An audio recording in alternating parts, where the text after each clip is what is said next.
Quero falar com você sobre um assunto muito importante agora. A Naya está aqui com a gente hoje e ela é ginecologista. Hoje nós vamos falar sobre um assunto muito importante, que é o HPV, porque é um problema. Só para você ter uma ideia, já tem quase 10 milhões de pessoas infectadas no nosso país. E muita gente nem sabe que tem qualquer problema. E no mundo tem mais de 80% da população que em algum momento vai ser infectada. Ou seja, mais ou menos mais de 600 milhões, de 600, 630 milhões de pessoas entre homens e mulheres no mundo. Ou seja, é uma doença comum, infelizmente, e pouca gente tem informação do que realmente é, né, doutora? Obrigada, doutora, você está aqui com a gente, querida. Prazer, uma alegria te receber. Fala um pouquinho mais, doutora.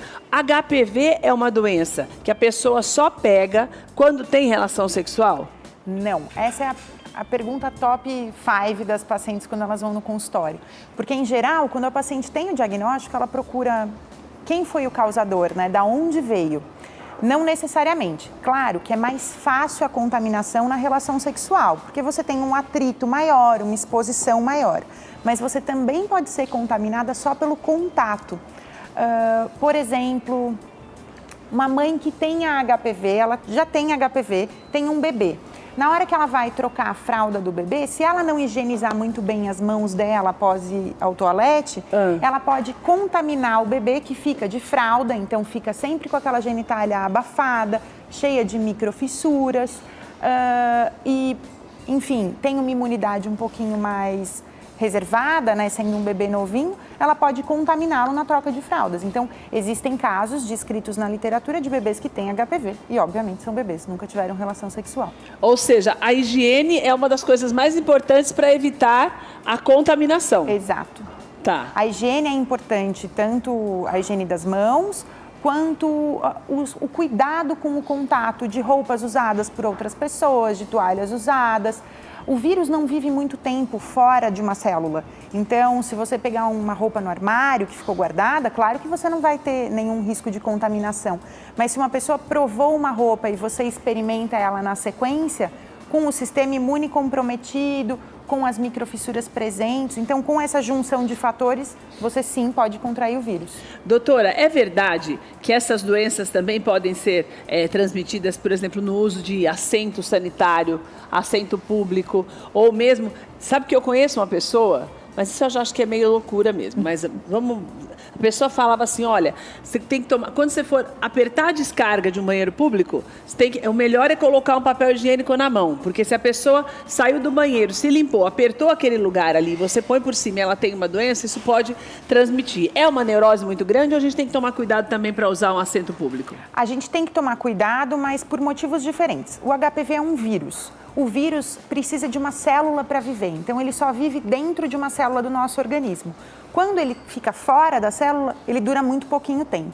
Agora, esse tipo de contato no assento, enfim, nos lugares sanitário que a gente encosta, o risco é de bactérias, da gente entrar em contato com bactérias, e daí a gente tem uma tendência sempre de levar a mão à boca ou levar a mão ao nariz. E daí você tem um risco de contaminação. Que não é o HPV, é outra coisa. Que não é o HPV, é outra coisa. Doutora, o HPV, o que é que ele pode causar no corpo da gente?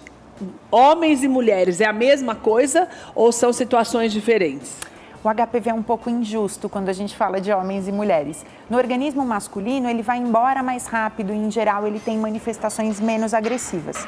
No organismo feminino, a genitália é interna, então ela tem mais secreção, mais calor e é mais agradável ao vírus. A manifestação dele, ele pode não se manifestar, então você é portadora do vírus, mas sua imunidade é bem controlada, então ele fica ali, mas não consegue se manifestar, que é a fase latente do vírus, que a gente chama. Ele pode se manifestar como verrugas, que são externas, e muitas pessoas pensam, as verrugas são fáceis de visualizar, são muito visíveis ao olho nu. Não necessariamente. É porque quando você fala em verruga, você pensa naquela verruga que já vai ficando mais proeminente, você olha e vê a verruga ali, né, doutora? Exato. Quando a gente fala da genitália, é cheia de dobrinhas, é uma pele enrugadinha, então se você tem uma verruga diminuta, pequenininha, às vezes a própria pessoa não sabe. Passa despercebida. Por isso você precisa do exame ginecológico e do exame urológico no homem. E a terceira forma e última de manifestação é uma lesão na estrutura da célula. é isso que dá origem ao câncer, por exemplo, o câncer de colo de útero. Então, o HPV que mora dentro da célula dá um defeitinho dentro da célula. E quando ela se multiplica com esse defeitinho instalado, ela pode gerar o câncer, por exemplo, de colo de útero. Então, o HPV não tratado pode gerar uma doença maior. Perfeito. Vamos dizer assim, uma doença mais grave. Perfeito. Que não só o câncer, mas outras também, né, doutora? Perfeito. O HPV, quando não tratado, ele pode até ir embora do organismo, porque o meu sistema imunológico pode eliminá-lo, mas o defeito que ele criou continua lá. E a maior preocupação é sempre o câncer. Doutora, e o HPV, ele pode causar esterilidade na mulher? Não, o HPV não se relaciona com fertilidade, nem com a chance de ter filhos. Não é uma doença que afeta o potencial de fertilidade da paciente. E o homem, doutora? Você falou de alguns sintomas. Na verdade, é quase que assintomático, né? Não existe uma febre, uma dor ou alguma coisa assim, né? Não existe. Não existe uma febre, uma dor, um machucado. Se a lesão for na estrutura da célula, a pessoa nem sabe. Daí, o exame que tem que ser aquele exame, como é que chama mesmo, doutora? Bom, para as mulheres, todo ano, Papa Nicolau. Certo. E o Papa Nicolau faz uma triagem de quem vai precisar fazer algum exame a mais. Hoje em dia, a gente tem exames de biologia molecular que fazem a pesquisa do vírus. Eles são bem acessíveis, fáceis de fazer. Na coleta do Papa Nicolau mesmo, a gente consegue. Já dá para saber. E daí ele pesquisa se o vírus está presente ou não. Doutor, e a prevenção, por exemplo, no caso da mulher, por exemplo, se não tem uma relação estável, usar uso de camisinha? Preservativo sempre, 100% das vezes, mas ele não te previne 100% contra a infecção.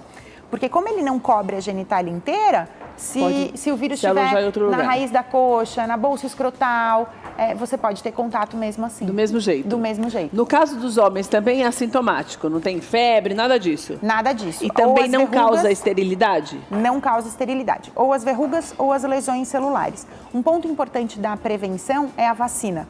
Por isso é tão importante a oportunidade de tomar a vacina. Aqui no Brasil, a gente tem 2 tipos da vacina. O mais completo deles previne contra 4 subtipos do vírus. E a imunidade que a vacina me dá é permanente. Então, uma vez que eu tome a vacina, eu guardo essa imunidade para a vida toda.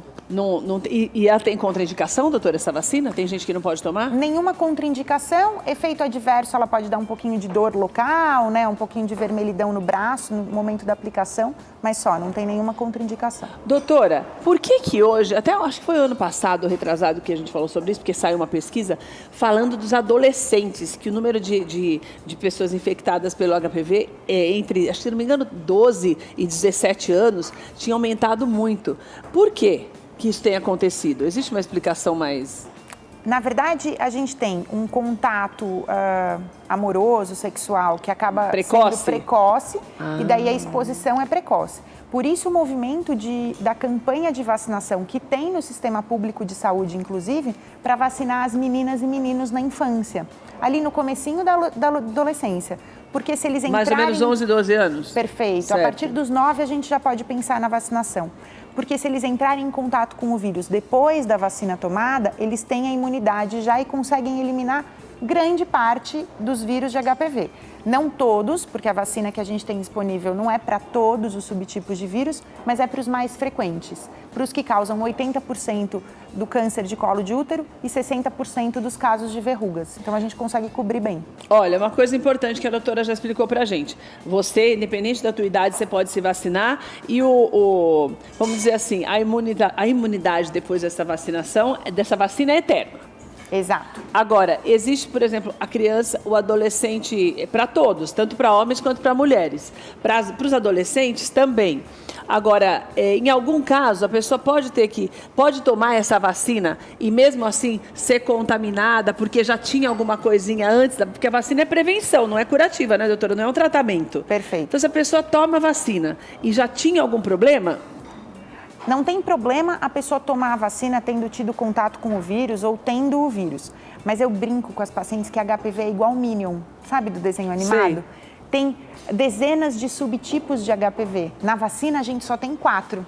Então todos eles são parecidos, como os Minions, mas a vacina não cobre todos eles. E daí, doutora, tem tratamento? Tem cura? tem tratamento e tem cura. O vírus HPV vai embora pelo seu sistema imunológico. Tá. Seu sistema imune bem cuidado e bem armado manda ele embora. Mas a lesão que ele causa, a verruga ou a lesão celular, essa sim precisa ser tratada e retirada. De toda forma tem que tratar. Descobriu o problema, tem que... Já está no médico, se descobriu, né? Porque o médico pediu e não pode deixar de fazer. Os remédios também não tem contraindicação, doutora? Não tem, e a gente usa mais ações de cauterização para retirada da célula com defeito do que medicamentos. A gente tem medicamentos para melhorar a imunidade e daí essa visão de como que a gente vai retirar essa célula, se com laser, se com cauterização química, elétrica, tem alguns caminhos diferentes. Olha, eu vou deixar os contatos da doutora Naira para você, até porque eu acho muito importante quando nós falamos sobre esses assuntos, tem pessoas que têm muito tabu justamente por essas coisas. Ah, não, porque eu não estou ficando com ninguém, não tenho relacionamento nenhum, como é que eu posso estar doente? Não tem nada a ver uma coisa com a outra. Esse mundo já está poluído demais e tem muita coisa espalhada, né, doutora? Exato. Então, essa que é a verdade. Você precisa procurar um médico pelo menos a cada 6 meses, ou máximo 1 ano, para que você faça os exames, tanto você que é homem quanto mulher. Não existe diferenciação e qualquer um de nós pode ser acometido pelo vírus HPV. No site você conhece mais o trabalho da doutora Naira, que é doutoranaira.com.br, está aí na tela para você. Nas redes sociais, doutora Naira também. E tem o WhatsApp dela se você tiver alguma dúvida. Ou você pode marcar a sua consulta com a doutora Naira pelo WhatsApp, que é o WhatsApp da clínica. 961411000, certo? Certíssimo. Naira, a gente não tem como esquecer. Doutora, obrigada. Volte sempre. Uma alegria te receber, Obrigada. Viu?